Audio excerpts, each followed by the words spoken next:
Eh bien, bonsoir à tous. On va démarrer cette conférence. Donc, je suis Pauline de la Fondation EVRTA. On co-organise avec la médiathèque qui nous accueille aussi cette conférence. Comme tous les mois, on fait une conférence. Donc là, c'est sur le thème des méduses, ces animaux à 1000 facettes. Et nous avons la chance, du coup, d'avoir avec nous aujourd'hui Madame Delphine Thibault, qui est professeure des universités à Aix-Marseille Université et qui est rattachée à l'Institut d'océanologie l'Institut méditerranéen d'océanologie, pardon. Voilà, donc tout de suite, je lui laisse la place. Merci. Merci. J'aime bien quand c'est convivial et interactif. Si jamais vous avez des questions, vous pouvez m'interrompre ou comme vous voulez, ou on fera une série de questions à la fin. Il n'y a pas de souci. Généralement, tout se passe bien. Donc, quand on parle de méduses, souvent on a l'impression que c'est des organismes qui sont là pour nous embêter, pour ne pas dire autre chose. Leur petit côté urticant leur donne mauvaise presse. Le but de ma présentation, c'est un peu vous montrer l'état des connaissances actuelles sur ces organismes qui sont sur Terre depuis bien plus longtemps que nous, les dinosaures et bon nombre des animaux que nous pouvons croiser, et de voir qu'en fait, elles sont en rien responsables des maux qu'on leur prête, et que c'est certaines de nos activités qui font que peut-être on en voit un peu plus, peut-être qu'elles interagissent un peu plus avec nos lois, balades sur les plages. Donc c'est vrai que quand on voit des arrivées massives comme ça sur les plages, on n'a pas envie d'y aller, les plages sont fermées, ça peut entraîner des pertes importantes économiques. Sur certaines plages, là, il y en a ça peut être aussi bien des plages dans les mers tropicales où la location de planches de surf ou d'équipements de plongée ne peuvent pas avoir lieu pendant ces périodes-là, et ça entraîne vraiment un manque à gagner. Et puis voilà, c'est un peu ragoûtant, ça peut sentir mauvais parce que c'est de la matière organique, ce sont des animaux, et qui, quand ils vont mourir, se putréfier, ça sent pas la rose, comme on dit. On peut en avoir tellement qu'on ne sait même plus où on marche, sur l'eau, sur la plage. Voilà, c'est glissant, on peut même tomber si on ne fait pas attention. Et voilà, il y a quelques centaines d'individus qui étaient échoués lamentablement sur la plage, alors que c'est des animaux, je vous le dis, qui préfèrent quand même vivre dans les océans que mourir sur les plages. Alors, il y en a plus ou moins sympas. Vous êtes incapables, je suppose, de faire la différence, mais là, on vient déjà de passer 3-4 espèces différentes, avec des espèces plus ou moins sympas. On reviendra sur celles-ci. Ce sont des grosses méduses plutôt très urticantes, potentiellement mortelles pour l'homme. On reparlera de tout ça un peu plus tard. Et souvent, elles interagissent aussi avec d'autres activités, comme les activités de pêche. C'est des animaux qui vont se promener en banc, comme les poissons. Et le pêcheur peut, en mettant ses filets à l'eau, ses chaluts, récupérer du poisson, peut-être, mais aussi des méduses. Et en fait, dans ce genre de chalut, la pêche n'est pas du tout apte à être vendue, parce que les poissons ont été écrasés par les cloches de ces méduses, la coupelle qui est très, très dure en fait quand ils sont vivants. Et en plus, potentiellement, ils ont été piqués par des milliers ou des centaines de milliers de cellules urticantes, et donc ils se retrouvent avec des toxines qui ne sont pas très agréables. Donc c'est vraiment un manque à gagner pour les pêcheurs. Et puis il y a aussi des risques majeurs de perte de filets ou de destruction des filets, ce qui entraîne un coût aussi important. Le pêcheur, il sort pour pêcher, vendre sa pêche, et il ne sort pas pour casser ses filets ou ramener quelque chose qu'il ne peut absolument pas vendre. Donc là, c'était au large de la Namibie. On a pêché pas mal de poissons, mais c'était des pêches exploratoires. Mais on a eu plusieurs milliers de tonnes de méduses qu'on a chopées en même temps. Donc on a même dû couper un chalut tellement il était gros et trop lourd pour amener sur le pont du bateau. Donc on peut avoir des zones dans le monde où on a vraiment des accumulations très très importantes de méduses. Ça c'est un autre cas, c'est les méduses géantes du Japon. La méduse, on en reviendra tout à l'heure, hein, c'est des animaux qui peuvent être tout petits, qui peuvent faire 1/4 de millimètre, jusqu'à certaines, comme celle-ci, peuvent faire jusqu'à 2 mètres de diamètre au niveau de la cloche, et certaines font jusqu'à 30 ou 40 mètres de long. C'est l'organisme le plus grand au monde, que ce soit sur terre ou sur mer. C'est un gélatineux, c'est une méduse. C'est pas du tout une baleine. Chacune de ces méduses pèse à peu près 200 kilos, qui ont entraîné, entre autres, hein, le coulage d'un petit chalutier de 10 tonnes. Parce qu'il y avait trop de choses dans le chalut. Alors, je ne sais pas si vous avez vu montrer aux enfants, petits-enfants, à la recherche de Nemo. Mais c'est la même chose, hein, quand ils essayent de remonter le chalut, que les poissons pêchent poussés vers le fond, c'est la même chose. Quand c'est trop lourd, ben, ça bascule. Donc, un problème un peu très important et qui entraîne, je passerai sur la petite histoire, hein, des tensions entre la Chine et le Japon, savoir à cause de qui on a ces méduses dans les eaux. Mais vraiment un gros problème en lien avec ces activités de pêche. Et si on regarde, je suis désolée, c'est en anglais, mais c'est pas grave, on rajoute un E, c'est comme en français. Et c'est les stations fournissant de l'électricité, on reviendra là-dessus après. Envers les envenimations, c'est le fait d'être piqué par les méduses et les problèmes avec les pêcheries. Et on voit que depuis les années, le début du XXe siècle, hein, on a une augmentation assez importante, hein, des interactions négatives entre ces organismes et les activités humaines. Mais c'est aussi parce que depuis le début du XXe siècle, la population a augmenté, nos besoins ou nos envies d'être en bord de mer, voilà, il y a plusieurs facteurs qui font que ça augmente. Et pas obligatoirement parce qu'il y a plus de méduses, mais il y a plus de possibilités d'interaction avec ces organismes.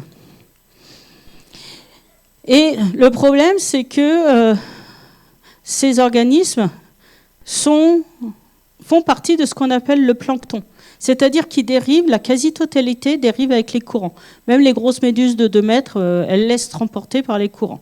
Et si les courants se rapprochent de la côte et interagissent avec les plages, c'est une chose, mais si elles interagissent avec les usines qui utilisent l'eau de mer pour refroidir leur cœur, entre autres nucléaire, ça peut poser des problèmes. Et on a vu depuis quelques années des problèmes se créer, que ce soit en Europe, aux États-Unis, au Japon, dans beaucoup de pays où on a justement ces usines nucléaires, hein, ces centrales nucléaires, qui vont capter l'eau de mer pour refroidir leur cœur nucléaire. Donc, il y en a quelques-unes. Hein, donc, ça, c'était en 2006 au Japon. Alors, ça, c'est une autre problématique, c'est les centrales de désalinisation. Hein, on a recours de plus en plus dans beaucoup de pays à l'eau de mer pour fabriquer de l'eau douce, parce qu'on manque d'eau douce. Et on a ces centrales qui vont capter l'eau de mer et rejeter de la saumure, c'est un autre problème dont on ne parlera pas ici, mais qui se retrouvent, pareil, complètement bouchés par ces amas massifs de méduses. Il y a plusieurs tonnes, hein, centaines de tonnes de méduses qui arrivent d'un seul coup, hein, comme ça, et qui bouchent complètement le système. Donc ça, c'était du côté d'Israël. En Écosse, ça, c'est le Canyon del Diablo aux États-Unis. Et on pourrait dire qu'on apprend de ses erreurs, mais plusieurs années de suite, en fait, ils ont eu la même problématique. En fait, l'eau de mer est prise ici dans une zone relativement calme, et il suffit que le courant amène nos méduses là-dedans, après elles sont aspirées dans le système de refroidissement, et elles peuvent poser des problèmes. Et arrêter une centrale nucléaire, c'est pas un bouton on-off, hein, ça demande un petit peu de temps pour que ça se passe bien. Voilà, les titres des journaux sont souvent assez intéressants. Le suicide des gélatineux. Bon, ça, c'est sur les côtes du Jersey, c'est pareil, même problématique. Les réacteurs au niveau de la Suède. Et l'été dernier, ça a été la centrale de Gravelines, dans le nord de la France, qui était aussi en période de transition, on va dire. Il y avait trois réacteurs qui étaient en maintenance, donc qui étaient éteints. Et malheureusement, les méduses sont arrivées sur les autres réacteurs. Donc ça a été un peu la panique, ils ont su gérer ça. Mais c'était le scénario catastrophe qu'ils n'avaient jamais envisagé. Donc, ça s'est bien passé, ça a été un bon exercice. Mais voilà. Comment est-ce qu'on peut collaborer, coexister avec ces organismes sans que ça crée des problèmes majeurs? C'est tout des travaux qu'on est en train... moi, quand je dis, c'est pas que moi, on est une centaine de spécialistes dans le monde et qu'on essaye de répondre actuellement. Alors, pourquoi je vous mets des diamants? Non, je vous rassure, mesdames, messieurs non plus. Il n'y a pas de méduses qui permettent de faire des diamants. Mais les compagnies comme la De Beers sont des compagnies qui vont faire du forage offshore, comme les pétroliers. Ils vont forer pour récupérer des diamants dans les fonds marins. Et pour refroidir le système de forage, ils prennent l'eau environnante. Et si dans les environs, on a des méduses, le gros tas de méduses rouges que je vous ai montré tout à l'heure, c'était au large de la Namibie.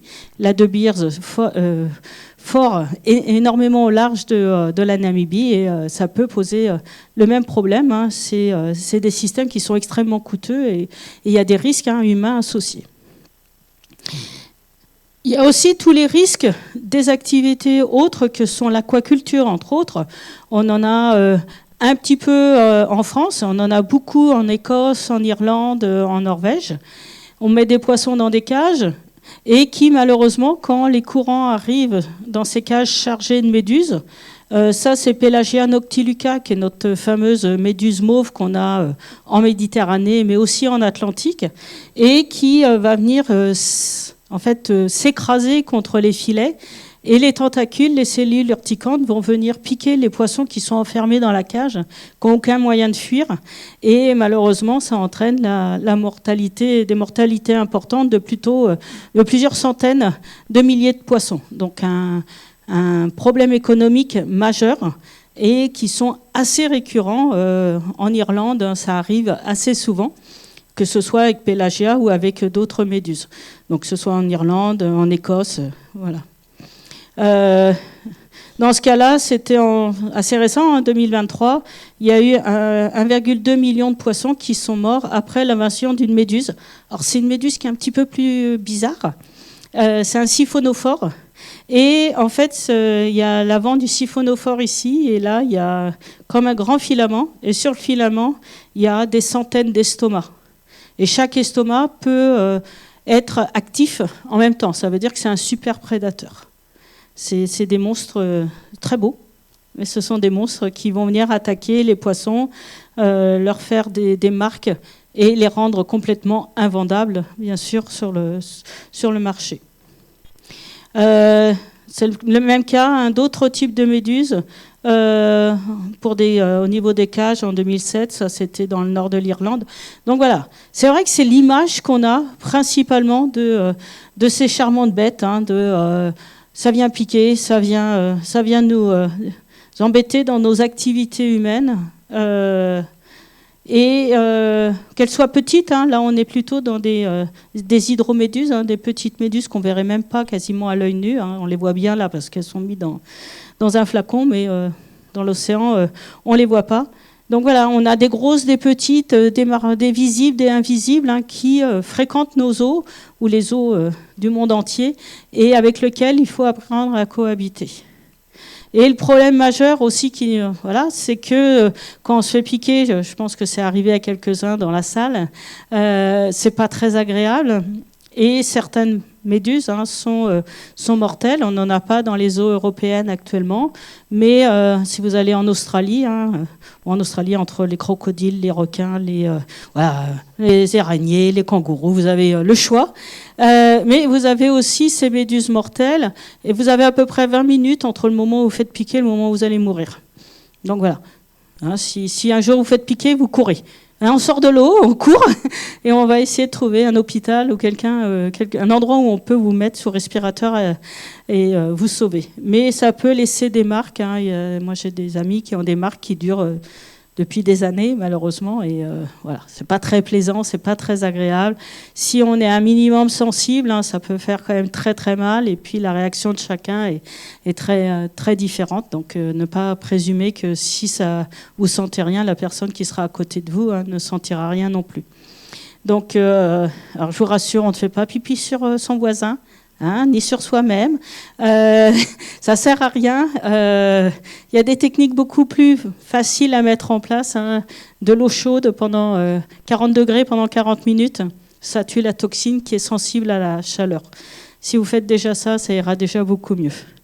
C'est pour ça que le pipi, on pense que ça fait du bien. C'est à peu près 37 degrés. On n'est pas loin des... Mais voilà, le problème, c'est qu'il faudrait que je vous mette en randonnion, et je pense qu'il faudrait passer plusieurs fois. Voilà.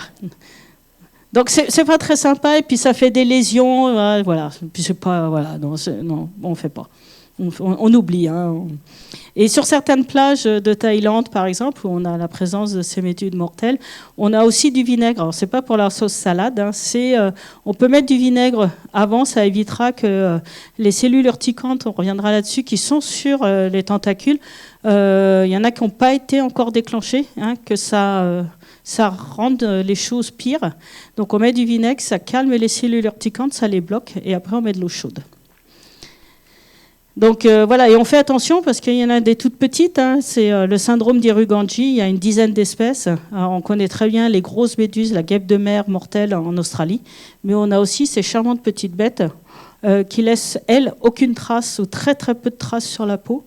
Et donc on pense qu'il y a beaucoup plus de mortalité, surtout sur les pêcheurs, dans des pays où la vie n'a peut-être pas tant d'importance que ça, dans les populations côtières, de mortalité en lien avec la présence de ces méduses que ce qu'on peut rapporter, souvent ça fait la une des journaux parce que c'est un touriste allemand, français ou autre qui se fait piquer par les méduses.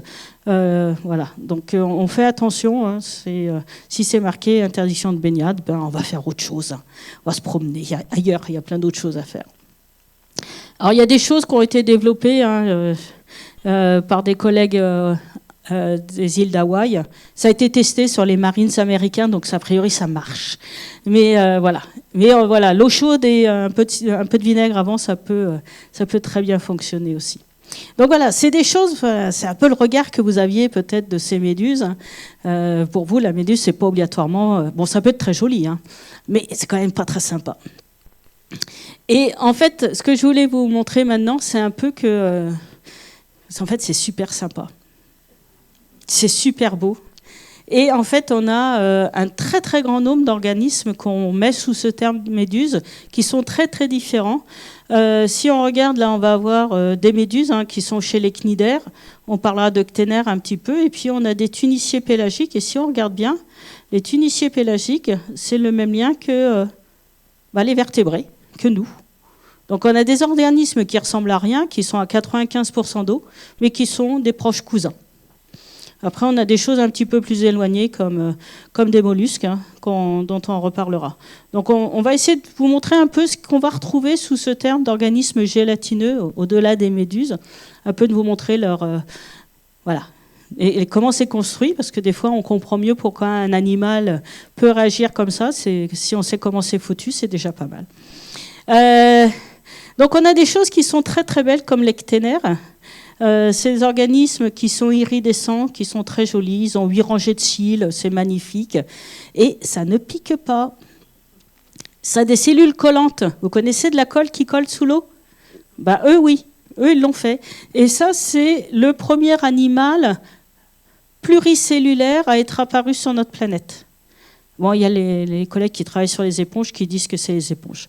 Mais le dernier article publié il y a un mois confirme que ce sont les premiers organismes à plusieurs cellules à être apparus sur notre planète. On est aux alentours de 650 millions d'années. Donc, ils n'ont pas beaucoup changé depuis.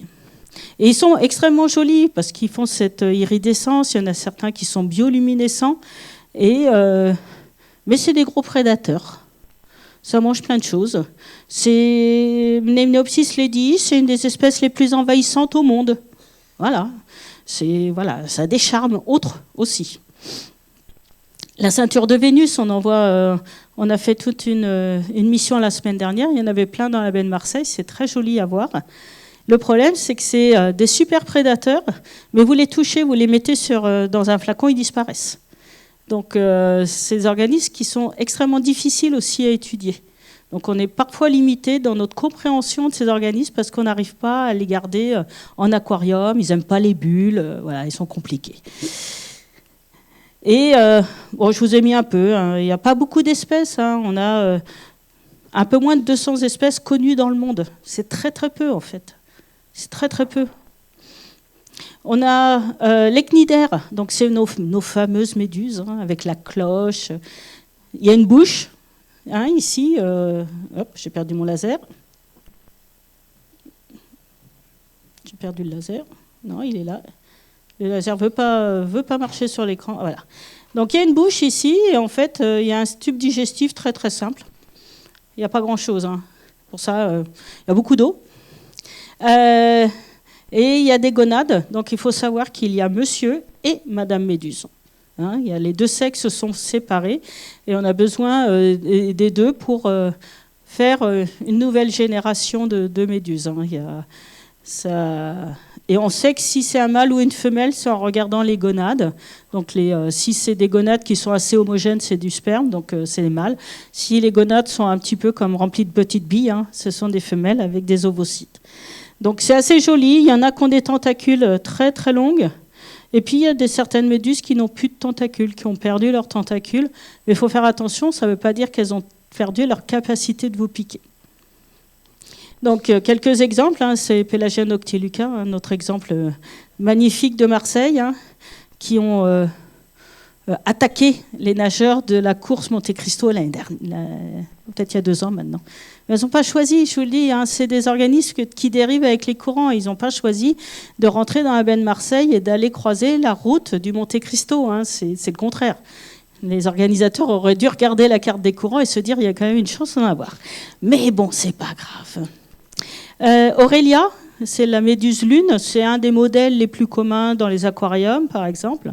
Et ce qui est assez aussi intéressant, c'est que, pour vous dire la connaissance où on en est, c'est qu'on pensait qu'on avait 2 espèces jusqu'à pas très longtemps, Aurelia labiata, Aurelia aurita, et en fait on en est à 18 ou 19 espèces. C'est que la connaissance, hein, avec les nouveaux outils de la génétique entre autres, hein, permettent de confirmer.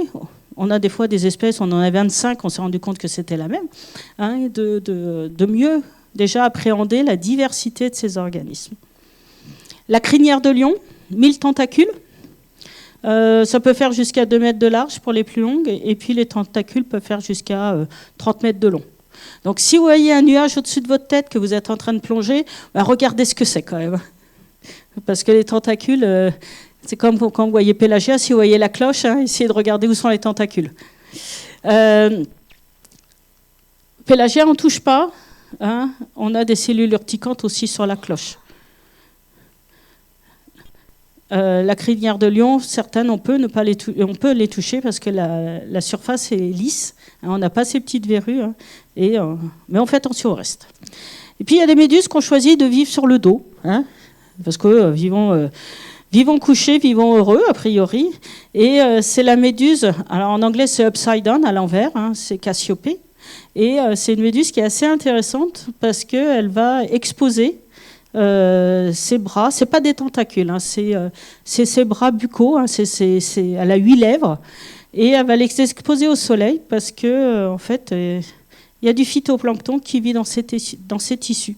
Et elle fait ce qu'on appelle de la symbiose. Elle est en symbiose avec des cellules de phytoplancton.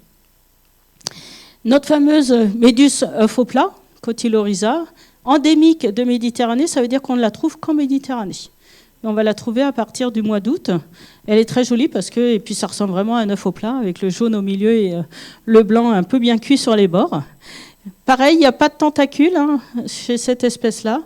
On a une espèce de chou-fleur en dessous qui sont les bras buccaux dans lesquels les particules, hein, les petites proies vont venir malheureusement rentrer et se faire manger. La méduse poumon, aussi très connue en Méditerranée, mais aussi sur les côtes de l'Atlantique. Je ne sais pas si vous avez déjà l'occasion de voir ces grosses taches blanches sur les plages. Il y en avait quelques-unes la semaine dernière. C'est Rhizostoma pulmo. On en reparlera, celle-là, tout à l'heure, parce que je ne vais pas le faire, parce que je n'ai pas le temps, j'ai oublié. Je vais vous la faire manger. Et donc, Nemopilema nomurae, qu'on a vu tout à l'heure, 2 mètres de large, voilà, on fait attention.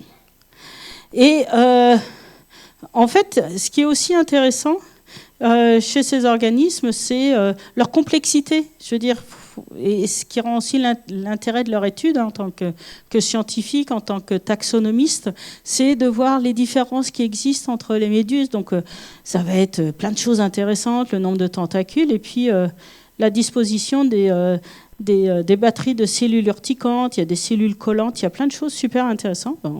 Voilà. Après 20 ans à travailler dessus, on s'extasie encore, je vous rassure. Et il y a des méduses qui ont même eu le prix Nobel de chimie en 2008, car on a découvert une substance, une protéine fluorescente, dans la fluorescine qui est utilisée maintenant en médecine pour tracer l'expression de certains gènes. Donc ça a vraiment, je rentre dans les bons côtés de ces organismes. Hein. Grâce à elle, on a eu une forte évolution dans le milieu médical. Puis il y a des trucs tout petits. Turritopsis rubra, vous voyez, 7 mm. Le Cartiara, 2 cm. Solmundella tibitantecellata, des tout petites choses. Donc des choses qu'on ne voit absolument pas ou très mal à l'œil nu. Donc la prochaine fois que vous irez boire la tasse, hein, si vous buvez la tasse, faites attention, on ferme bien les dents pour pas manger ces choses-là. Et juste pour la petite anecdote, Turritopsis rubra, c'est cette fameuse méduse immortelle. Bon, j'avoue que je ne voudrais pas être immortelle comme elle, parce que ce qui va se passer, c'est que quand les conditions sont défavorables, elle va se dégrader et les cellules qui ont été différenciées vont redevenir des cellules, on va dire, uniques, des cellules mères. Et c'est des cellules souches. Hein, et après, elle va se retransformer en un truc qui ressemble à rien, refaire un polype et à partir de ces petits polypes, redonner une méduse. Donc la méduse, elle n'est pas immortelle. Ces cellules peuvent survivre. Donc c'est pour ça, moi je ne veux pas être immortelle comme ces méduses. Et alors peut-être qu'il y en a qui en ont rencontré, parce qu'il y en a dans le Tarn aussi, il y en a dans dans le lac Léman, dans plein de lacs, il y a des méduses d'eau douce.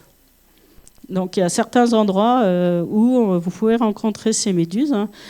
Crapedadus custa, alors on est en train de revoir des collègues entre autres en Suisse, sont en train de revoir un peu la taxonomie de cette espèce. On pense qu'on a plusieurs espèces.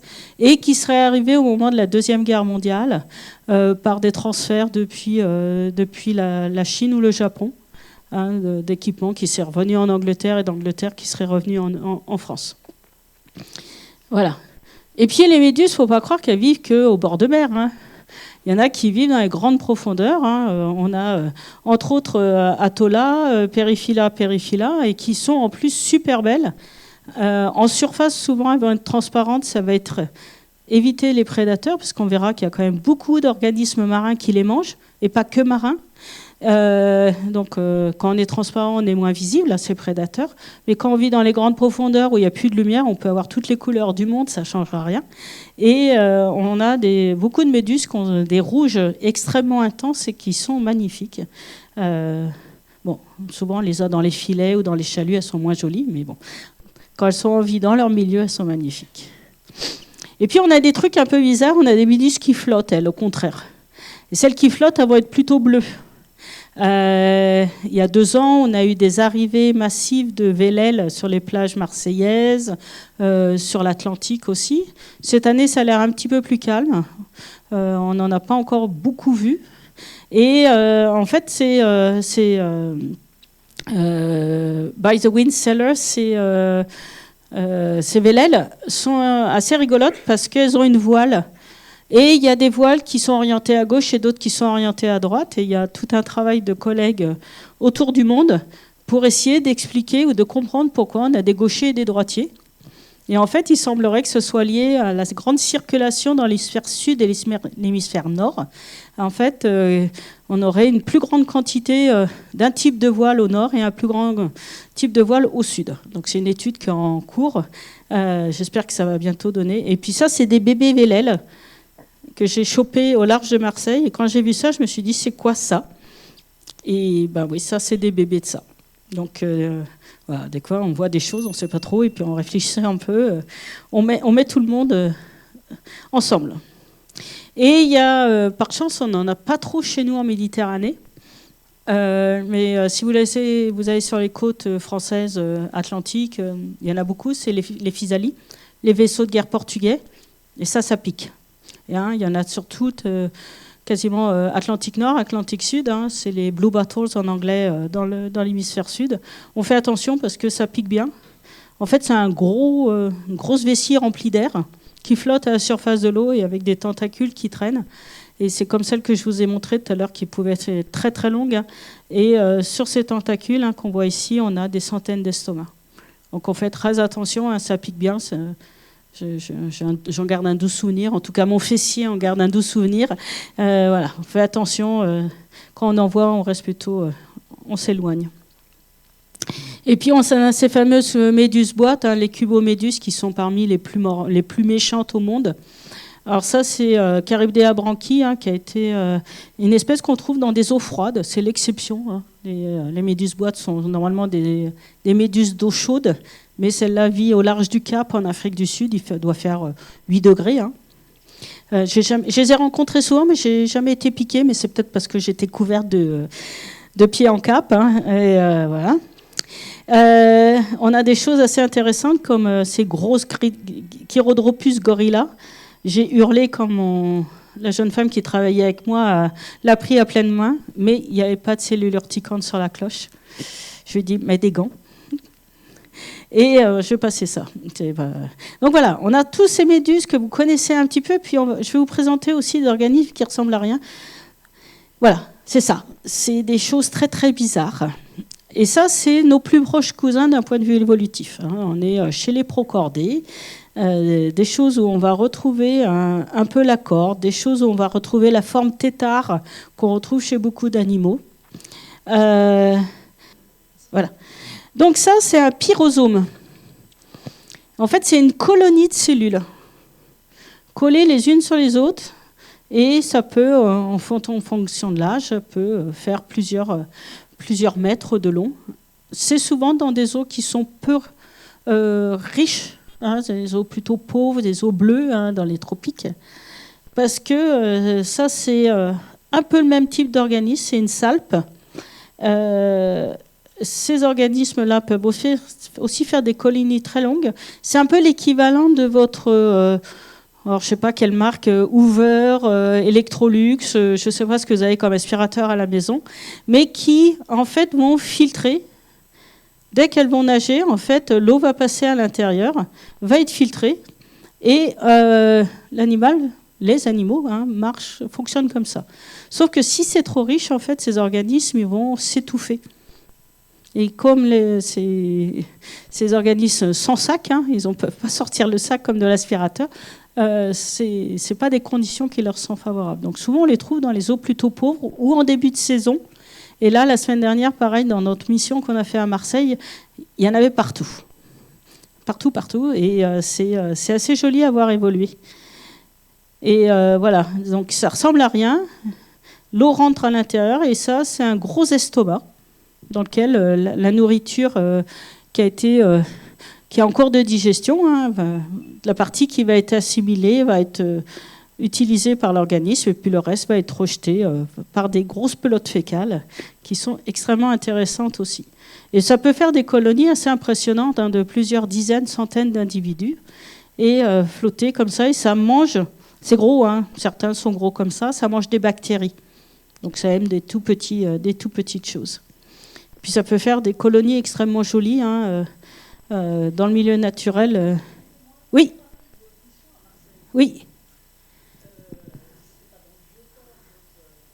Non, c'était dans... Ah mais ça, celles-là, on les trouve. La première qu'on a faite, on était à la fleur du Frioul. Hein. Oui, oui. Ouais, ouais. Non, c'est très proche. C'est très proche. Je vois l'idée derrière. Et nos fameux pyrosomes que je vous ai montré tout à l'heure, ça c'est une pêche que j'ai faite au large du Mozambique, je crois. Et il y avait tous ces animaux, hein, ces colonies d'animaux qui sont extrêmement solides, durs dans l'eau, et on les pose sur une paillasse en espace de 5 minutes, c'est devenu tout liquide, et c'est pas beau à voir. Et puis on a des choses encore plus bizarres. On a cet appendiculaire, en fait, cette forme tétard, qui vit dans une logette. Et lui, il aime bien, au contraire, les zones où il y a plein de particules, parce que c'est un peu comme l'ado. Hein, il va mettre le bazar dans sa chambre, et puis quand il y aura trop de bazar, il en mettra dans la chambre de sa sœur ou de son frère, et puis après, ça sera dans le salon. Je pense que vous avez tous connu ça dans une forme ou dans une autre. Et bien lui, c'est la même chose, c'est que quand sa logette, elle est trop sale, il sort de la logette, il en refabrique une autre, et il continue comme ça à filtrer, pareil, en remuant la queue, il fait rentrer l'eau, il récupère à manger, et quand la logette est sale, il sort de la logette. C'est des animaux assez étonnants et assez particuliers. Puis on a des choses des monstres très bizarres. Les kétognates, c'est un groupe d'organismes vraiment à part. C'est les premiers organismes avec une symétrie comme nous bilatérale. Avant, on était sur des symétries radiaires. Donc c'est un super exemple d'organisme en termes d'évolution. C'est hermaphrodite. Il y a des gamètes femelles et des gamètes mâles sur ces organismes. C'est assez particulier. Et puis c'est un gros prédateur, hein, on s'en doute. Hein. Ça a des gros crochets avec des petites dents dessus. Ça accroche. Quand j'en ai dans mes échantillons, il faut mieux que je les enlève tout de suite parce qu'autrement ils vont m'avoir mangé la moitié de mes crustacés. Et puis on a, je passe un peu vite sur les photos, sur le texte et les photos qui est plus intéressant. On a tout un tas de mollusques, hein, vos escargots ou vos limaces terrestres, hein, on les retrouve aussi dans le milieu marin, et on va en retrouver dans le plancton, pareil, qui vont dériver avec les courants. On trouve des choses assez jolies, hein, comme les anges de mer, les éléphants de mer, et on voit que soit ils ont perdu complètement leur coquille, soit ils ont une toute petite coquille qui est en plus allégée.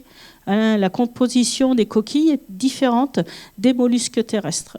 Et en haut, là, c'est en fait une photo qu'un monsieur m'avait envoyée, parce qu'en plein mois de juillet, il me dit « Ah, il y a plein de méduses dans Marseille !» Je fais « Non, parce que on était en mer la veille, on n'avait rien vu. » Il me dit « Si, il y a plein de trucs qui piquent. » Je lui ai dit « Ah bon, envoyez-moi une photo. » Et en fait, c'est ces tout petits mollusques, mais qui ont une coquille qui est extrêmement pointue, hein, c'est comme des épines.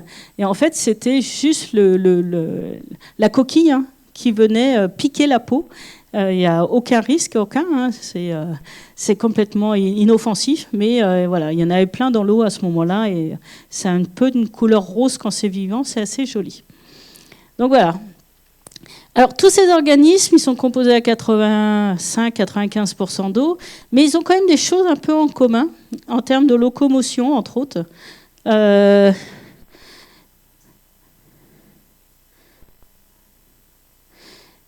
Ils vont contracter leur cloche. Alors, soit les méduses, les salpes, hein, ils ont des bandes musculaires. Donc, ils n'ont pas grand-chose, hein. On verra, la quasi-totalité n'a pas de cœur, n'a pas de cerveau, ou s'ils en ont un, c'est très rudimentaire. Mais c'est des animaux qui sont portés par les courants, mais qui sont quand même capables de monter, descendre, hein, dans l'océan, et ils le font grâce à ces muscles.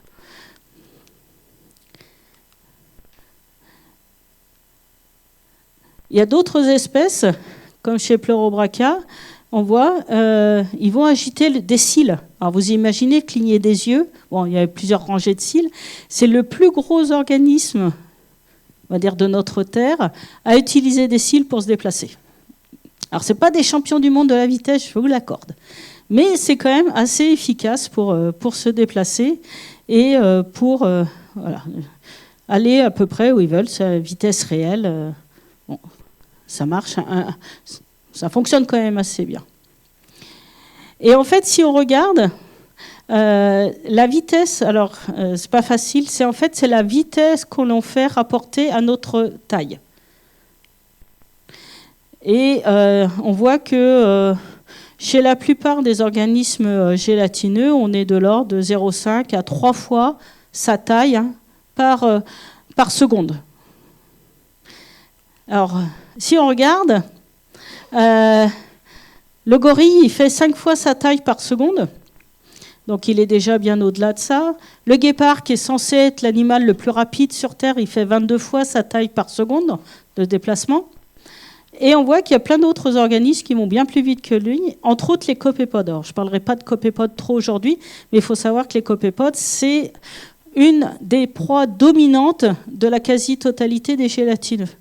Donc on a des organismes qui sont peu mobiles et qui vont manger des proies qui sont très rapides. Et c'est ça qu'il faut garder en tête, surtout pour les méduses et les cténaires, c'est qu'ils ont déployé cette capacité à aller piquer et endormir ou tuer leurs proies. C'est parce que justement, ils se déplacent lentement pour capturer des proies qui, elles, se déplacent très très vite. Donc il faut trouver parce qu'autrement la nourriture elle nous passe devant, hein. C'est comme le petit tourniquet là, dans le restaurant de sushi, hein. Si on bouge pas assez vite, on n'aura pas d'assiette, hein. C'est la même chose. Alors il y a des muscles, peut-être pas aussi beaux que ceux-là, mais bon. Et on voit que c'est des muscles qui sont relativement bien organisés. Ça, c'est des fibres musculaires qu'on peut trouver chez la morue, hein, ou chez le cabillaud. Hein. C'est des choses qui sont relativement des poissons qui nagent vite. Donc il y a vraiment ces fibres musculaires sont assez efficaces, hein, pour se déplacer. Et on va retrouver là chez notre salpe, hein, ces bandes musculaires qui sont opaques ici, hein, et qui vont réaliser cette pulsion, hein, qui va permettre à l'organisme de se déplacer et aussi de manger en même temps.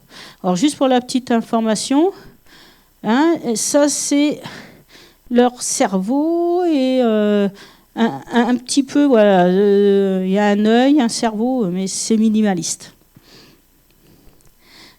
Alors, qu'est-ce que ressent ou qu'est-ce que peuvent percevoir ces organismes ? Parce que, bien sûr, ils ont une appréhension, on va dire, de leur environnement. Ils savent où ils sont, plus ou moins. Ils savent plus ou moins où ils veulent. Ils peuvent aller en fonction des courants. Et en fait, ce qui est assez intéressant, c'est que la plupart des méduses, en tout cas, ont des yeux. Alors, pourquoi on a des yeux si on n'a pas de cerveau ? Ah, le mystère de l'évolution.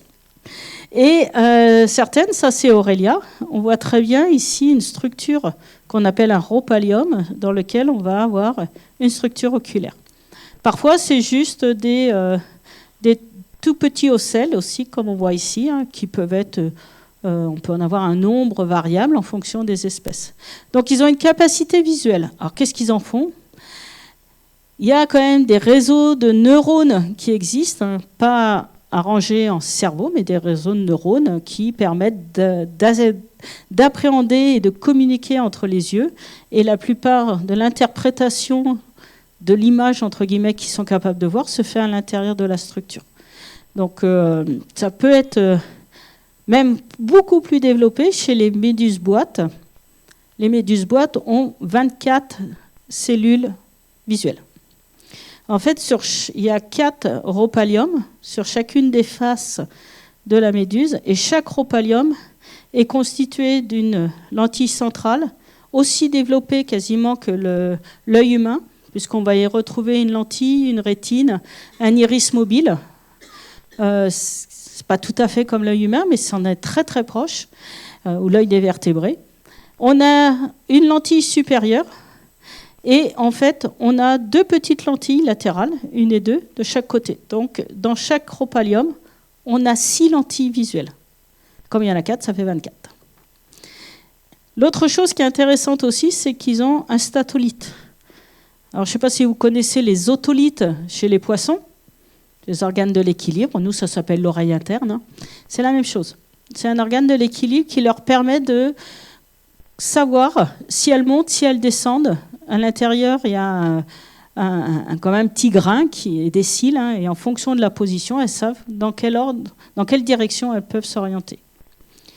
Donc tout ça fait qu'entre les cellules visuelles et leur statolithe, elles sont capables de savoir où elles vont dans leur environnement. Et on voit que en fait, les yeux, c'est beaucoup plus commun qu'on pense, mais avec des origines très variables au cours de l'évolution. J'ai un blanc, je ne sais plus pourquoi j'ai mis celle-là. Ah oui, un petit œil ici. Bon, c'est pas grave, on va repasser là-dessus. Ça va être plus intéressant. Qu'est-ce que ça mange ces méduses et ces gélatineux?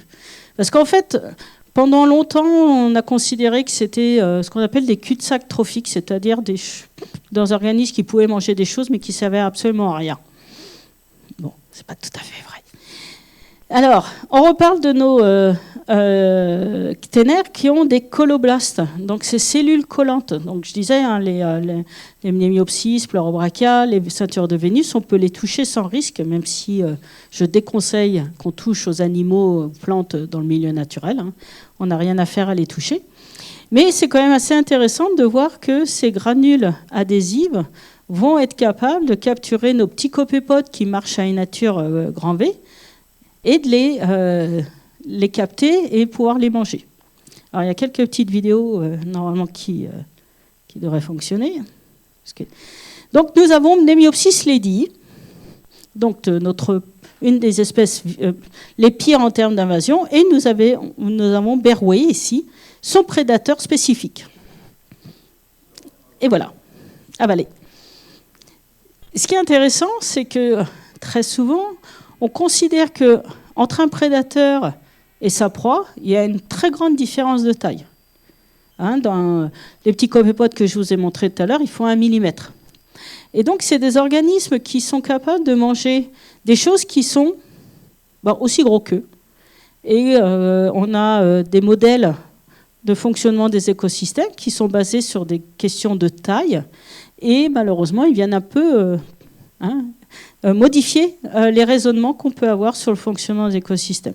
Alors non seulement ça peut manger des choses aussi gros qu'eux, mais ça peut en manger beaucoup, et ça digère très très vite.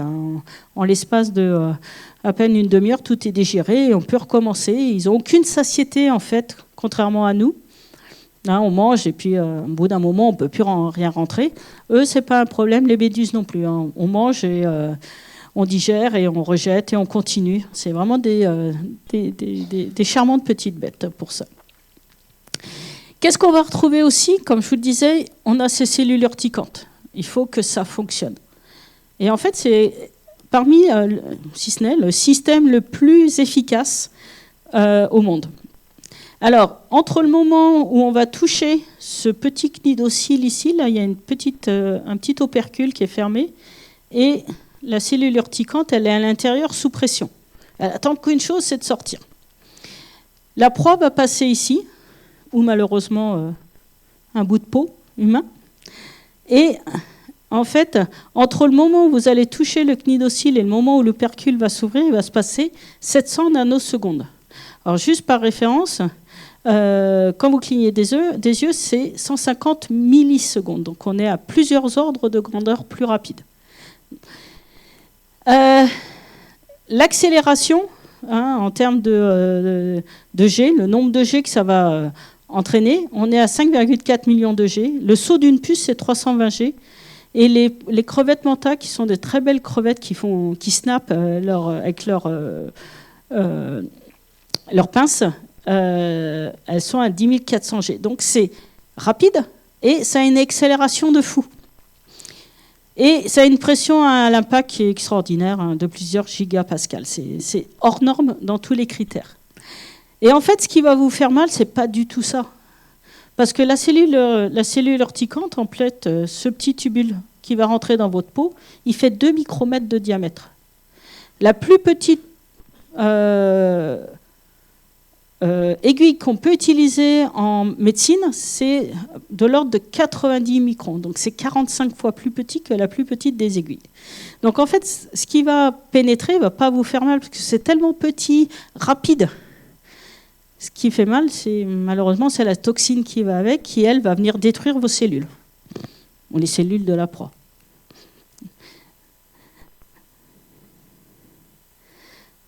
Donc ça, c'est une animation faite par des collègues. Donc là, on a un bout de tentacule, Et là, vous voyez les cellules urticantes, donc il y en a plusieurs. Ça a été ralenti plusieurs fois pour pouvoir les voir.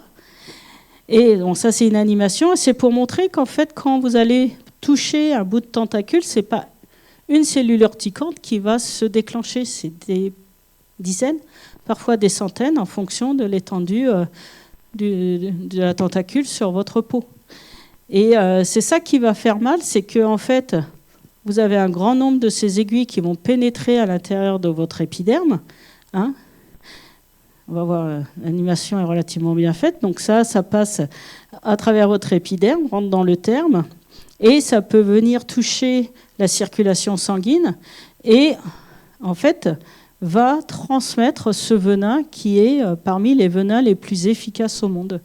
Et la composition du venin est quelque chose d'extrêmement complexe. Hein. J'ai une collègue à Hawaï qui travaille là-dessus. C'est quelque chose qui est englué en plus dans des lipides. C'est un cauchemar à extraire, mais qui est extrêmement efficace parce que les méduses nagent pas vite et elles mangent des choses qui nagent vite.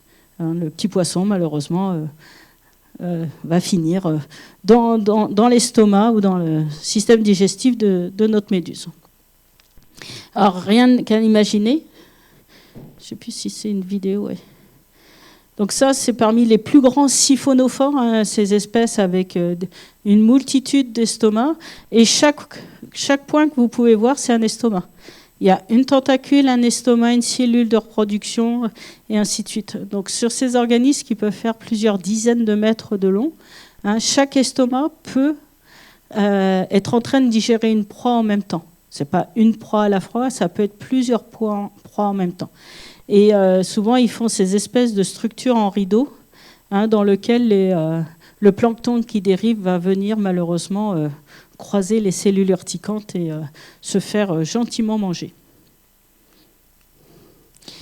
Alors nos salpes, qu'on a vues tout à l'heure, je vous disais, vos aspirateurs, eux fonctionnent différemment. Ils vont manger des choses très petites, parce qu'ils ont un système de maillage, c'est un peu l'équivalent des toiles d'araignée.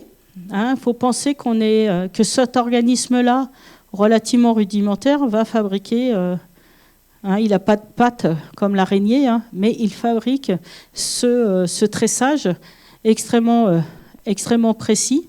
Et donc, il va manger des toutes petites particules et il va les concentrer, les digérer. Et tout ce qui va rester, en fait, ça va faire des grosses pelotes fécales. Je vous en ai parlé tout à l'heure, des gros cacas. Et ces organismes jouent un rôle important dans ce qu'on appelle la captation du CO2 atmosphérique, c'est-à-dire essayer de retirer un peu de CO2 là, de toutes nos émissions. Et ça va passer par des toutes petites, du bactéries ou du phycoplancton. Et ces pelotes fécales, elles vont migrer vers les profondeurs des océans à plus de 2 km par jour. Donc ce qui va être mangé en surface va être séquestré dans le fond des océans grâce à ces organismes. Donc c'est pas si mal de les voir en fait. Pardon, je vais passer là-dessus. Et puis là, c'est notre appendiculaire et avec ses futures logettes qui sont ici. Et il peut en fabriquer jusqu'à une vingtaine par jour. Bon, après, il ne vit pas très longtemps. Donc là, on voit, il y a des filtres à l'extérieur, ici, pour retenir les grosses particules, des filtres à l'intérieur pour concentrer les particules. Et tout ça est animé par la petite queue de l'animal. Et si on regarde, le maillage externe est à 50 micromètres. Et le maillage intérieur, il est bien en-delà du micromètre, donc bien en-delà de la taille des bactéries. Donc c'est des structures extrêmement précises. On a l'impression que c'est du grillage qu'on aura été acheté chez Leroy Merlin ou chez Weldom. Ah, la reproduction. Il faut bien que les générations se suivent et de façon continue.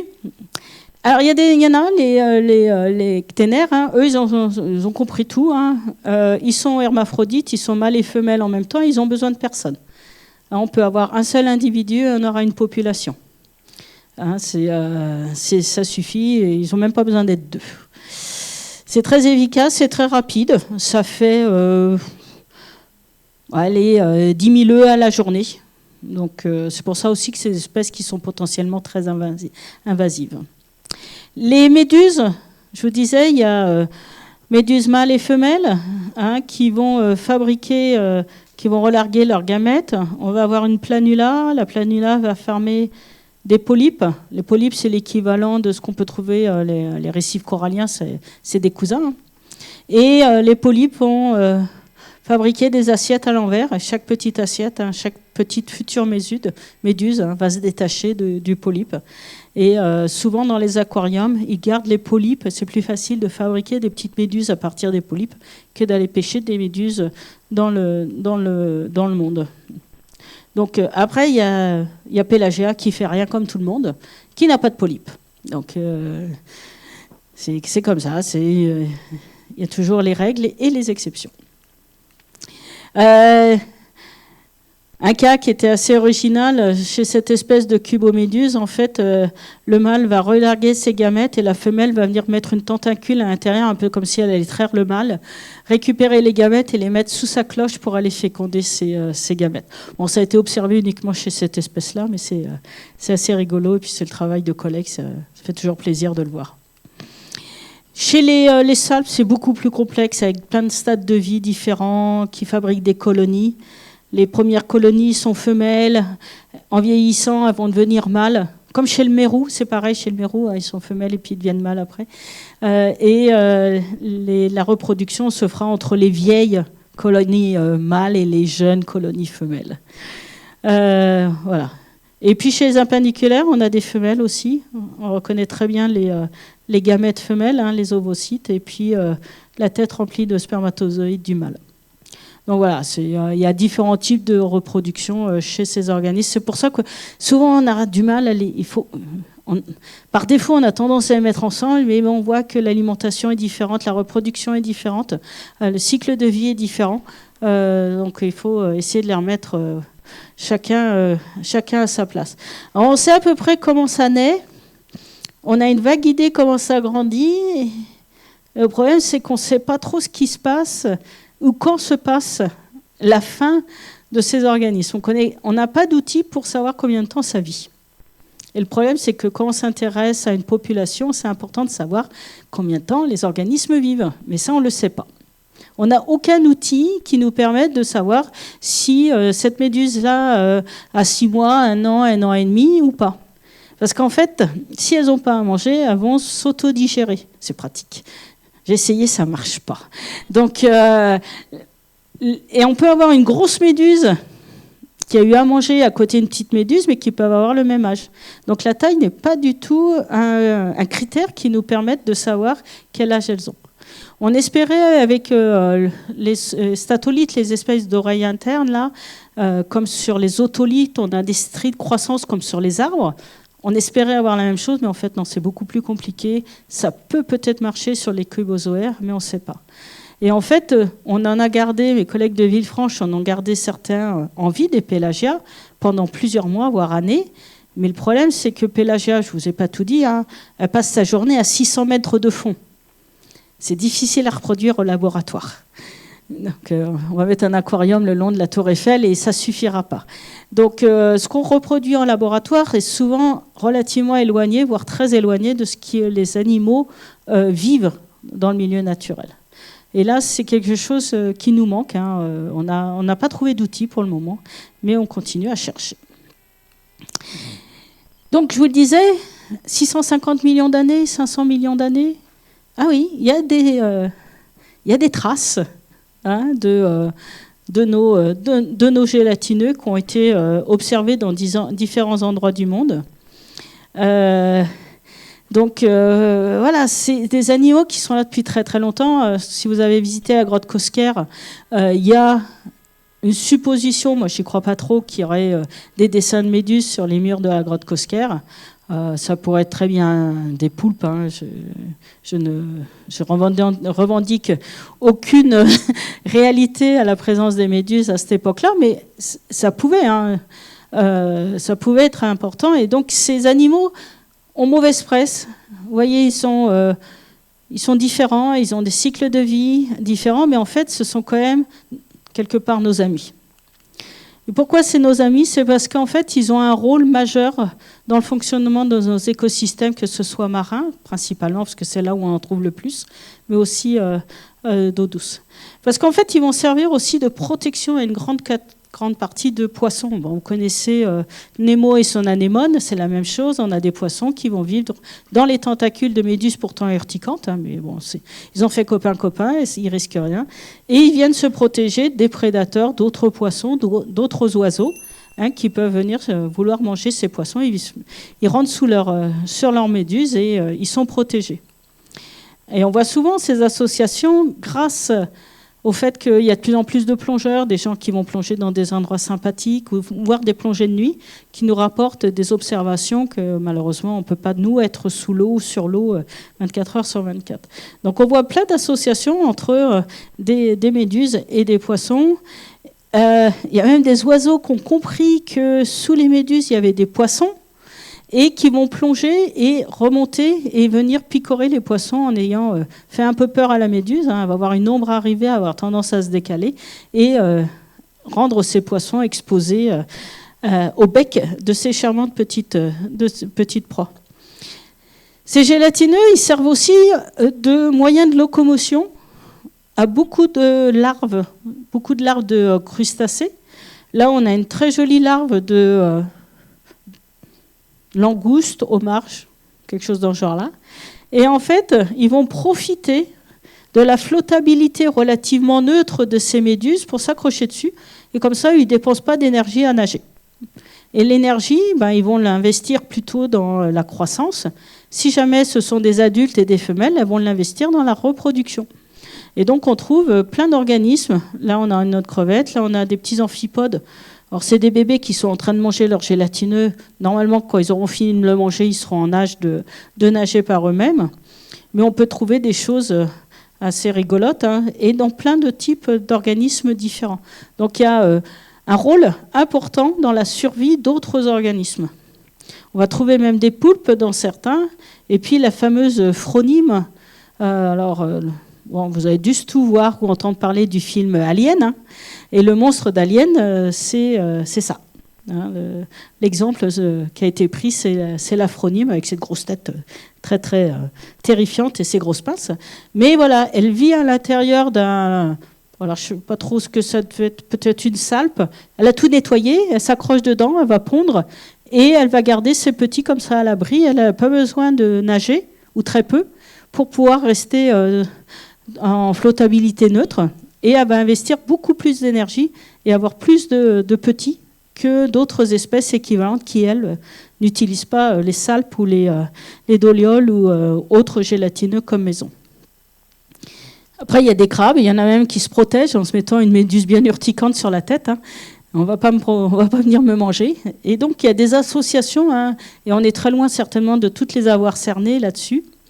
Mais la contrepartie, c'est que des fois, ils se font manger au passage. Hein. Étoiles de mer, anémones. Comme je vous disais, on pensait que personne ne les mangeait. Et en fait, il y a plein de choses qui les mangent.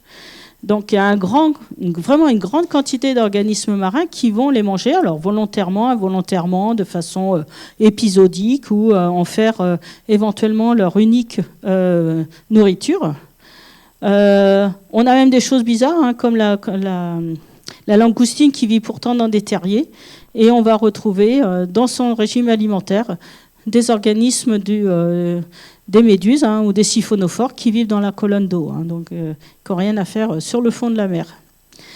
Les crabes, hein, araignées, ont été observés à manger différents types de gélatineux. Alors, ce n'est pas leur proie unique, mais ça fait partie de leur régime alimentaire. Le crabe bleu, les tourteaux... Parce qu'en fait, tout ce qui est là, les gonades, c'est super riche en matière organique. C'est super bon à manger. Hein, vous mangez bien des oursins, c'est un peu la même idée. Hein. La gélatine à côté, c'est aussi intéressant. On reviendra là-dessus. Mais il y a les gonades qui sont super riches en matière organique et qui sont bonnes à manger. Et les gélatineux, il n'y a rien de mieux. Ils s'aiment bien se manger entre eux. Hein. On a vu tout à l'heure les deux espèces de cténaires qui se mangeaient.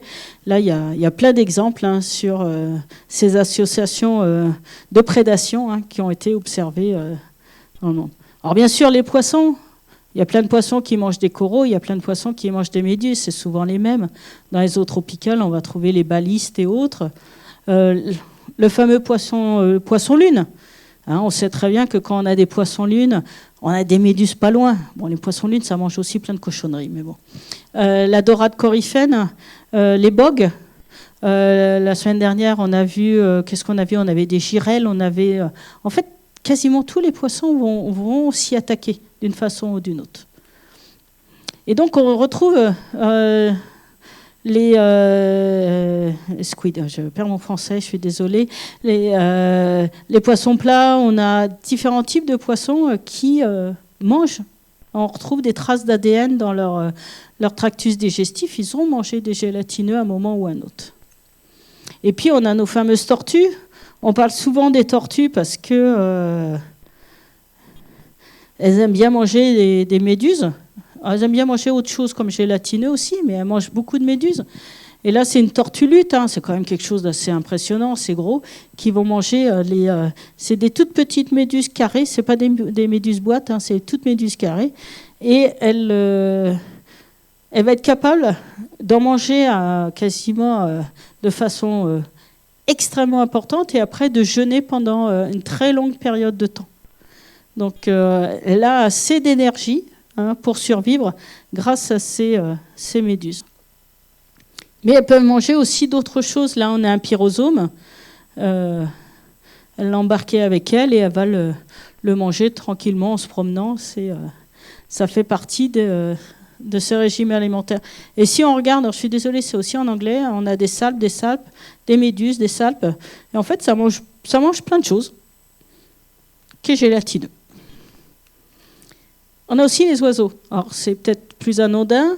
On a des oiseaux souvent de bord de mer, qui vont manger aussi des méduses échouées parce qu'il y a des gonades, parce que on reviendra sur le contenu de la gélatine, peut être intéressant. Et ça fait un apport supplémentaire et puis relativement facile d'accès. Hein. Une fois que c'est sur la plage, ça ne va pas bouger très loin.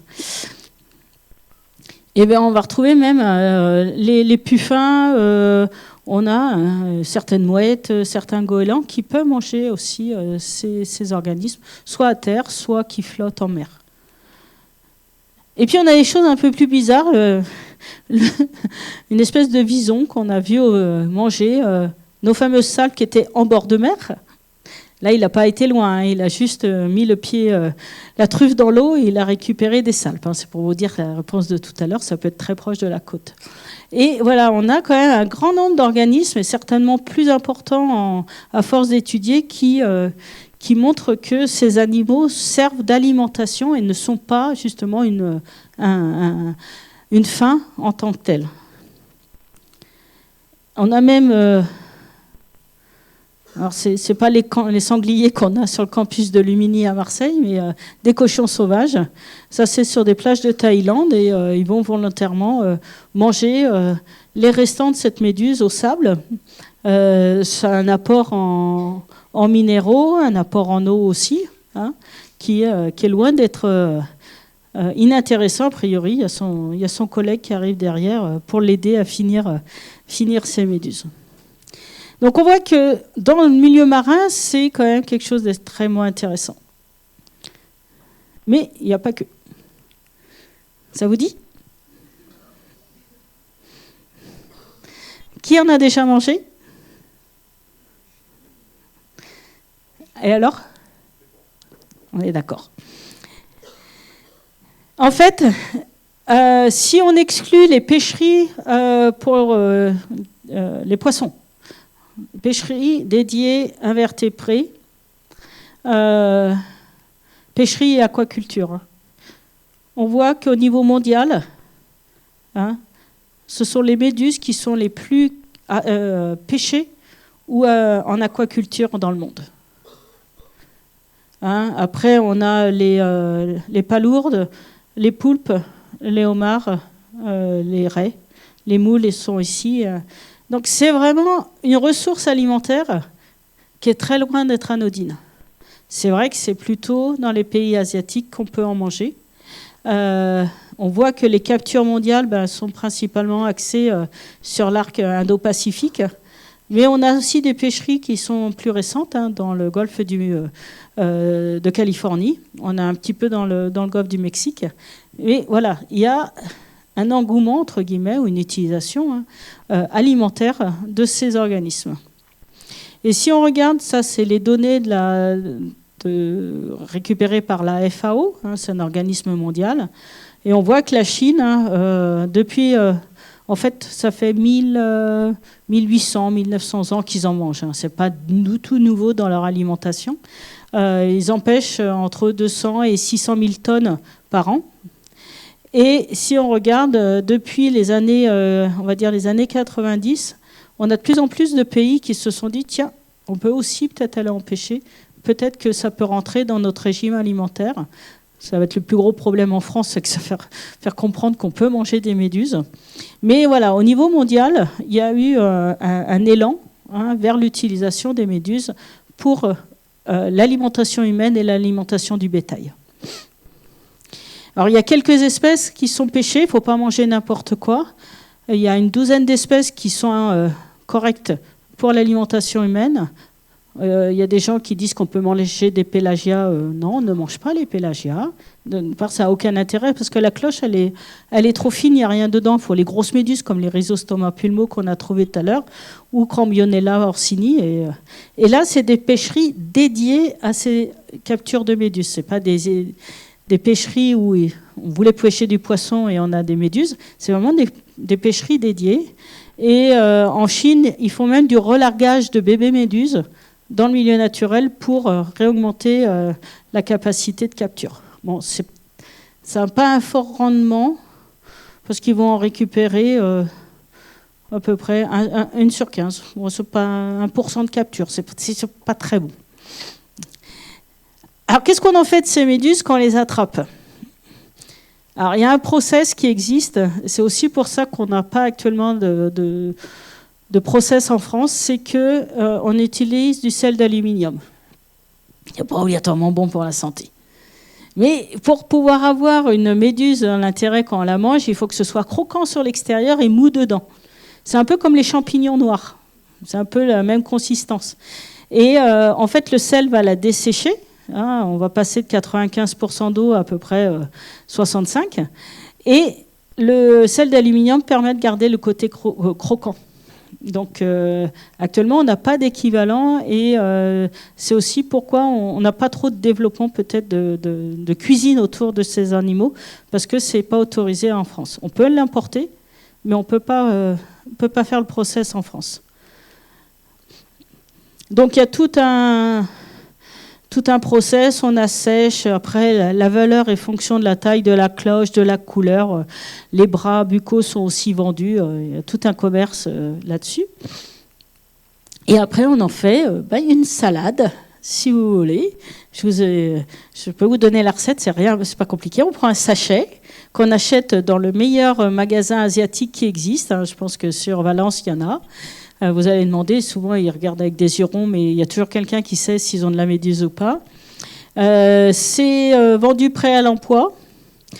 Et moi là, j'avais fait une salade pour pas trop dégoûter mes collègues et moi-même. Hein, j'avoue que je l'ai pas mangé ni la première fois ni la deuxième fois où je l'ai faite. Je me suis lancée la troisième fois. Carottes, petits oignons verts. De la sauce, alors c'est vendu avec 3 sauces, j'en ai défini 2. C'est de la sauce soja et de l'huile de sésame, mais je ne sais pas ce que c'est la troisième. Je ne parle pas chinois, donc je ne la mets jamais quand même. Je mets les choses dont je suis sûre. Et voilà, donc ça a goût de quoi ? Ça a goût un peu de la sauce qu'on va mettre avec. C'est déjà pas mal.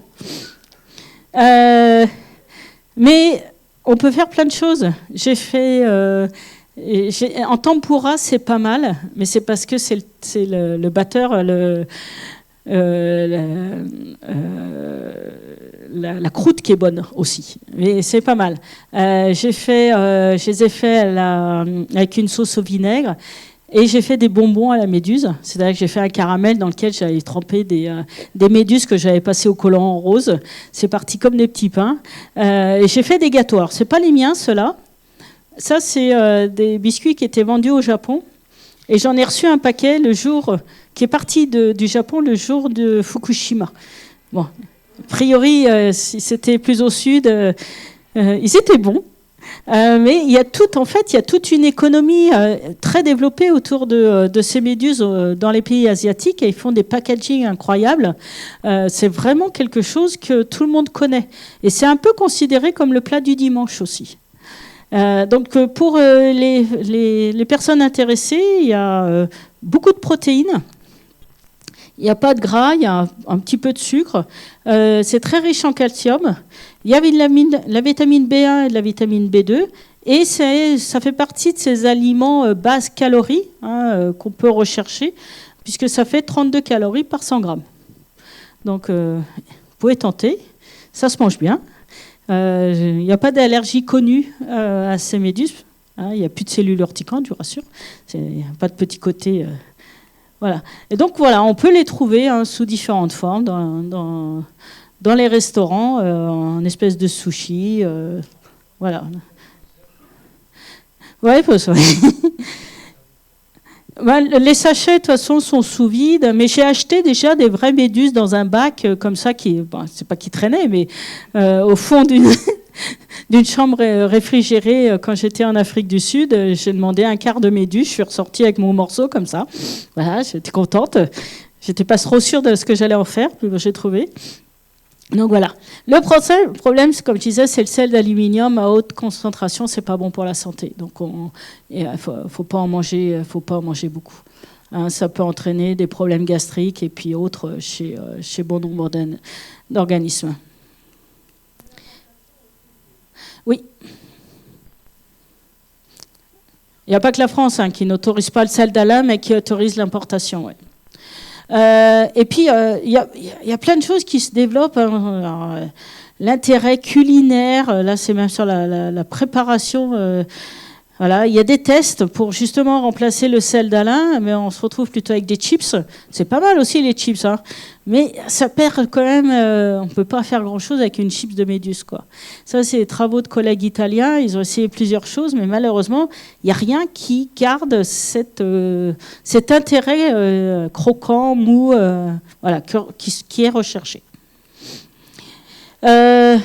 Et le problème, c'est est-ce qu'on est prêt, nous, en tant qu'humains, les nouvelles phobies, est-ce qu'on est prêt à manger de la méduse? Je vous ai dit, moi, il m'a fallu en faire plusieurs fois avant que je me décide à le manger. Après, j'adore ça, mon fils adore ça, on en fait assez souvent à la maison.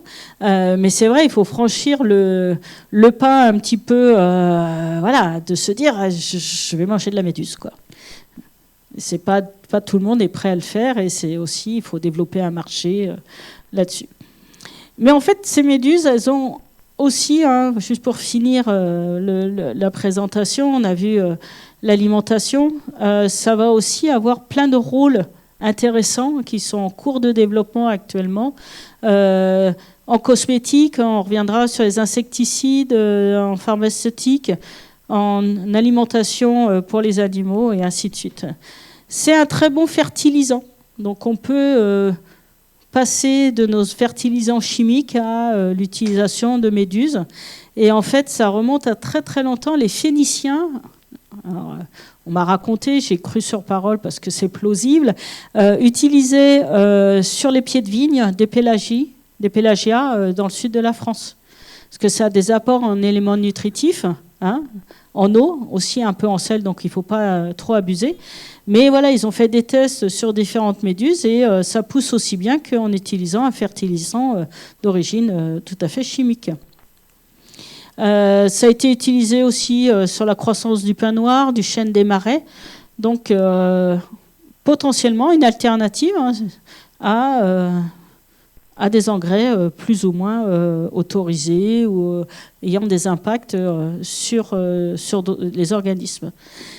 Alors en alimentation, ça peut être utilisé pour l'alimentation de certains poissons qui semblent relativement bien survivre si on leur donne de la méduse lune.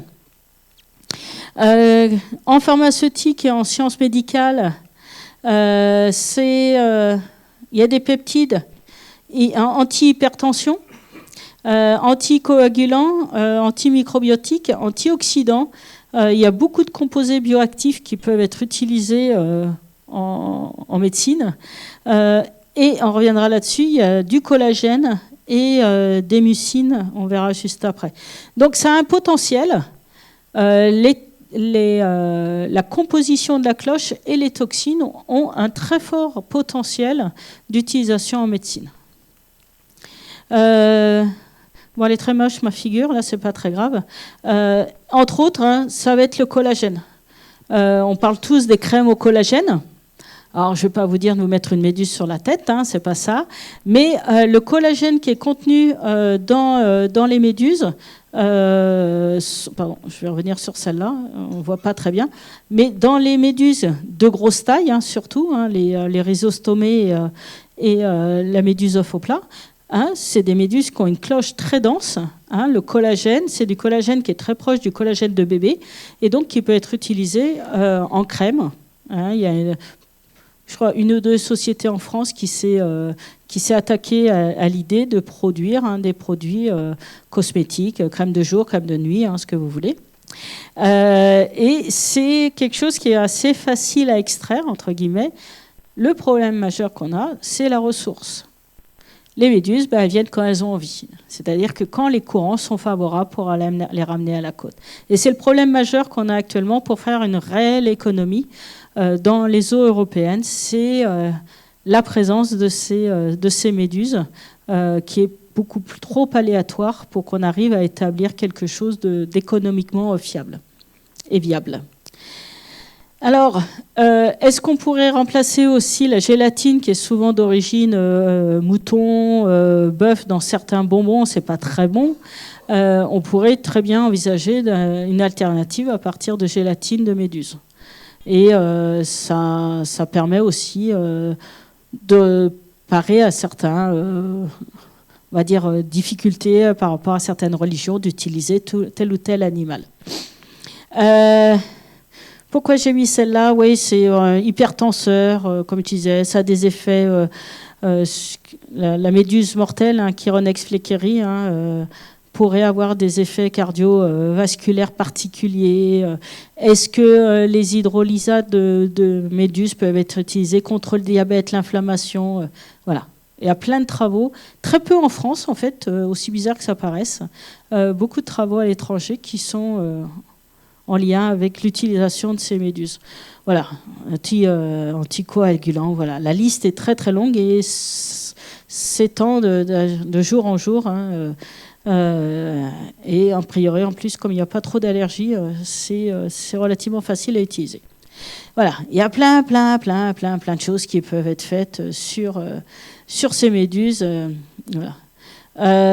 On peut faire de la poudre de gélatine à partir des cannonball jellyfish.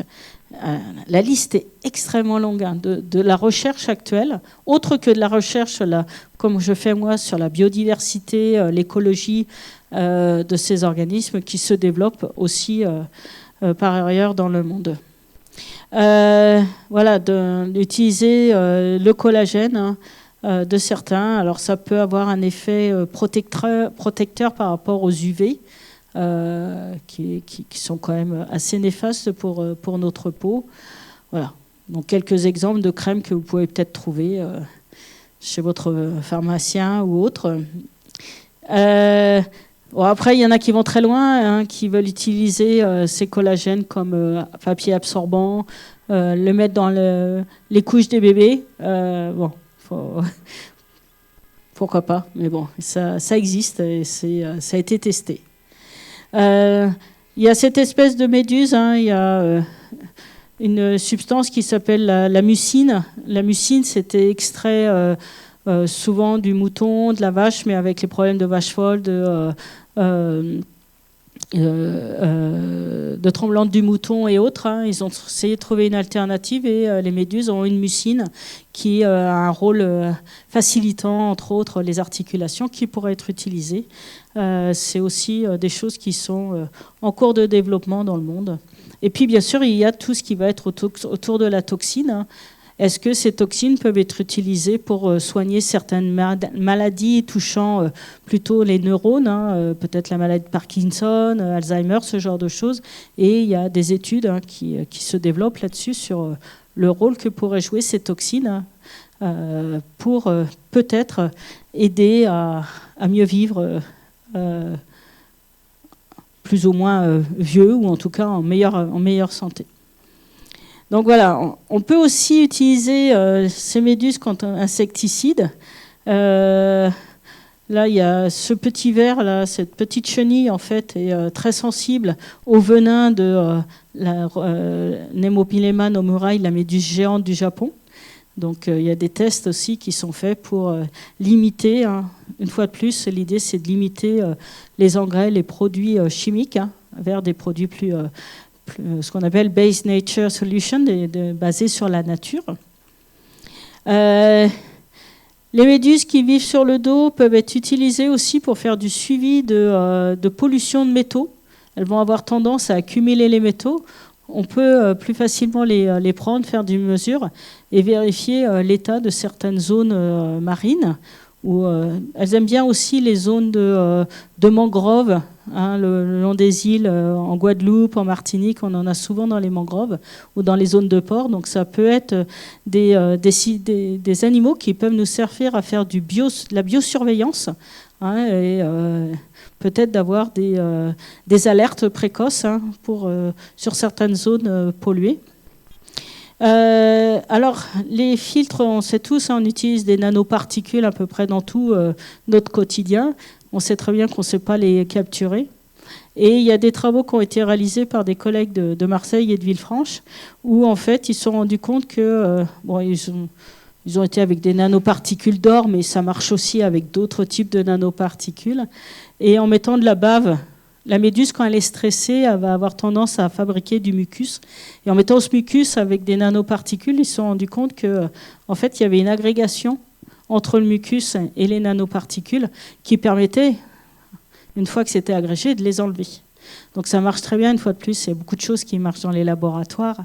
Comment transposer ça à grande échelle, là, c'est une autre histoire. Mais il y a du potentiel aussi là-dessus dans ça. Donc on voit que ces méduses, comme je disais, c'est un peu nos amis quand même quelque part.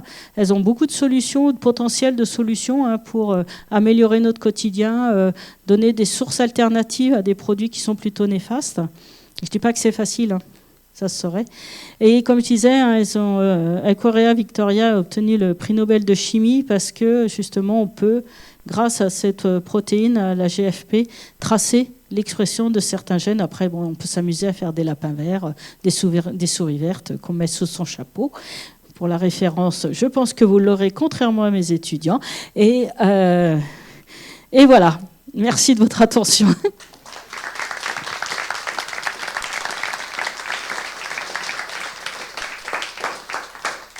Merci beaucoup pour cette présentation très complète. On a le temps pour 2-3 questions. Ouais, je été un peu longue, je suis désolée. Voilà, donc on va faire des petites questions courtes. J'ai un train qu'à 9h, donc ça va. On pourra discuter dehors. Oui, merci. Dans votre laboratoire, vous les élevez en aquarium ? Alors à Marseille, je n'ai pas la capacité. À Villefranche, ils en ont un aquarium. Souvent... je travaille avec des collègues qui sont à l'aquarium de Paris. C'est en lien avec des vrais aquariums. Parce que tout l'élevage d'animaux demande énormément de temps et de main-d'œuvre. Et c'est pour ça que souvent les élevages, quand j'étais en Afrique du Sud, ont été en lien avec le Two Ocean Aquarium, où il y a les personnes pour nous aider à les maintenir, parce que ça veut dire de les alimenter régulièrement, vérifier l'eau, changer l'eau. C'est très compliqué. Alors moi, je ne peux pas en acheter pour en mettre... Si, tout à fait. Il y a plusieurs sites et je pourrais vous en conseiller quelques-uns. Vous pouvez tout à fait acheter des aquariums. C'est des aquariums, ce qu'on appelle des plankton crystals, qui tournent sur eux-mêmes, qui sont assez jolis parce qu'elles détestent les bulles. Dès qu'une méduse, en fait, c'est une des solutions pour les centrales en bord de mer, c'est de mettre des rideaux de bulles. Les bulles, elles vont faire des nécroses, elles n'aiment pas du tout ça. Et en fait, il ne faut pas d'aquarium comme pour les poissons avec des bulles.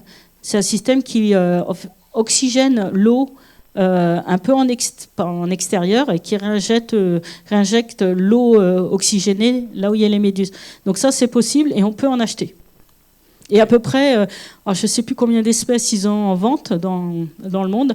Il y a un collègue américain, et je me demande si à l'Aquarium de Paris, il n'y a pas aussi possibilité d'en acheter. Et, j'ai plus qu'à apprendre à cuisiner après. oui, mais ça, il y a plein de recettes. Hein. Il y a plein de recettes. Et puis, voilà, on prend une salade, on peut les mettre à bouillir. Moi, quand je fais du tempura, je la mets dans de l'eau chaude pendant 30 minutes et ça suffit, quoi. C'est assez facile. Il y avait quelques cuisiniers qui étaient éventuellement intéressés, ceux qui font de la cuisine moléculaire, entre autres, hein, éventuellement à faire des choses. Mais non, des élevages, vous pouvez avoir votre petit aquarium de méduses à la maison. C'est tout à fait... ça existe.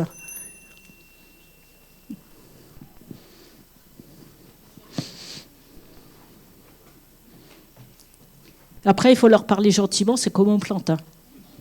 C'est pour ça que j'ai pas de plante chez moi. Pas très loin d'ici, dans un bras du Rhône, j'ai déjà vu des méduses, donc en eau douce. Oui. Vous en aviez parlé tout à l'heure. Comment elles s'inscrivent dans l'écosystème? Et deuxième question, est-ce qu'il y a des méduses herbivores ou végétariennes? Alors, je vais répondre à la deuxième. En fait, par exemple, Pélagia, quand elle est petite, elle peut manger des algues. Elles ont une capacité à manger certaines algues, ça va être en fonction de la taille, mais il y a certaines espèces, elles ne vont pas être strictement herbivores, mais elles peuvent manger du phytoplancton. On retrouve des traces, et puis en laboratoire, ça a été démontré qu'elles avaient la capacité de manger du phytoplancton. Pour les méduses d'eau douce, vont se positionner un peu comme dans le milieu marin, elles vont manger le plancton qui se trouve dans les cours d'eau, les rivières, les lacs, et elles peuvent être mangées aussi par certains poissons, par certains oiseaux de bord de lac. Elles ont vraiment un rôle. Alors, elles ne sont pas tout en bas de ce qu'on appelle pas vraiment la chaîne alimentaire, mais le réseau trophique. Mais elles ont à peu près la même position. Ce n'est pas ce qui est le plus étudié. Hein, les méduses d'eau douce, mais il y a eu des travaux là-dessus justement pour essayer de mieux comprendre leur diversité et leur rôle. Mais elles ont un peu un rôle équivalent de toute façon.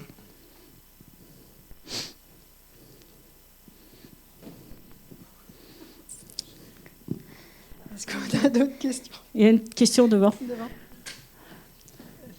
Leur composition, là, en fait, en acide aminé, c'est des peptides. Par exemple, c'est du peptide de collagène ou c'est du collagène qui les compose? Alors souvent, c'est des collagènes, mais en fait, on n'a pas étudié la composition de toutes les méduses. C'est vrai qu'il y a quelques travaux sur les grosses rhizostomées parce que c'est plus intéressant, mais a priori, c'est du collagène de type A et B dans ce que j'ai retenu. Merci.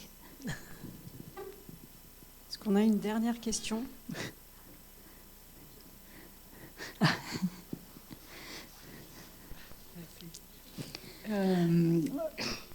Est-ce que leur présence est liée ou non à la pollution des eaux? Alors, leur présence n'est ni liée à la pollution ni au changement climatique. En tout cas, pas de façon directe. Comme je vous l'ai dit, la plupart sont des espèces qui vont se dériver avec les courants. Donc, quand on les voit arriver sur les plages, c'est que les courants vont vers la plage. Est-ce que les courants, eux, qui sont beaucoup plus dépendants de la température, et on en parle malheureusement de plus en plus, est-ce que eux sont modifiés par le changement climatique? Ça, c'est plus probable. Mais elles vont venir uniquement parce que les courants les ramènent à la plage. Pour ça, quand on me pose généralement la question, on est encore un peu tôt dans la saison. Au mois de juillet, juin, on va m'appeler, on va dire est-ce qu'il va y avoir des méduses cette année? Je dis, je vous en reparlerai au mois de septembre. Parce que moi, je ne connais pas la météo. Sur Marseille, on sait très bien qu'on a des méduses qui vont venir sur Marseille après 2-3 jours de Mistral. Le Mistral va pousser les eaux au large. Et quand le Mistral tombe, en fait, les eaux du large reviennent à la côte. C'est pour ça qu'on associe souvent les méduses avec l'eau chaude. Mais ce n'est pas parce qu'elles aiment l'eau chaude, c'est qu'elles reviennent avec les eaux du large qui sont plus chaudes.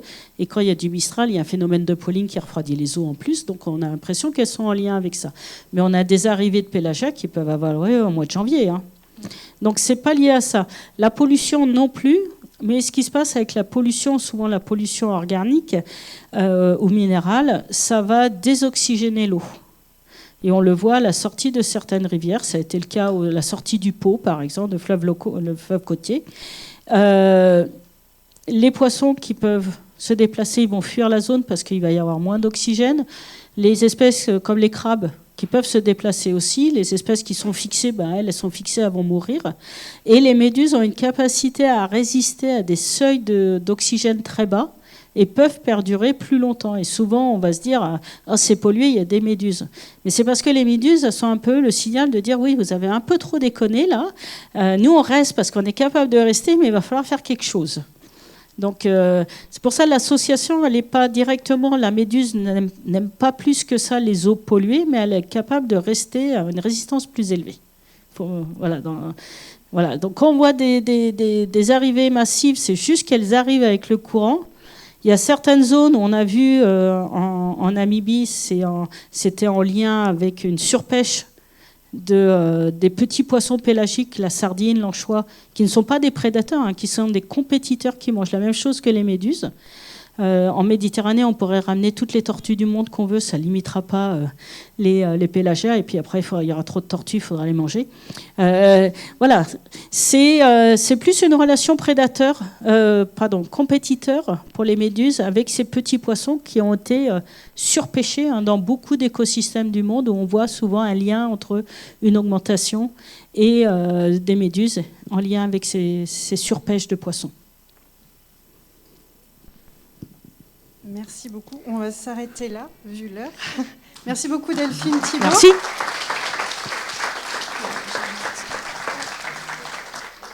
Avant de vous laisser partir, juste donc, les prochains événements de la Fondation. Donc, on a la prochaine conférence grand public à la médiathèque qui sera le 20 mai. Donc, ce sera sur le dialogue intestin-cerveau. Donc, le microbiote, comment est-ce qu'il influe sur notre stress. Donc c'est la même heure, même endroit, gratuit, inscription sur le site de la Fondation. Et on fait aussi un événement Pint of Science, donc ça c'est au Cause Toujours, le café associatif, et ce sera sur les pollinisateurs et les pressions qu'ils subissent avec le changement climatique, les pesticides, etc. Et pareil, donc vous pouvez vous inscrire sur le site de la Fondation ou sur le site directement de Pint of Science France. Et voilà, et si jamais vous avez des amis qui voulaient venir ce soir et qui ne peuvent pas, la conférence sera disponible demain sur la chaîne YouTube de la Fondation, comme toutes les conférences passées. Et je vous souhaite une bonne soirée. Merci beaucoup. Au revoir.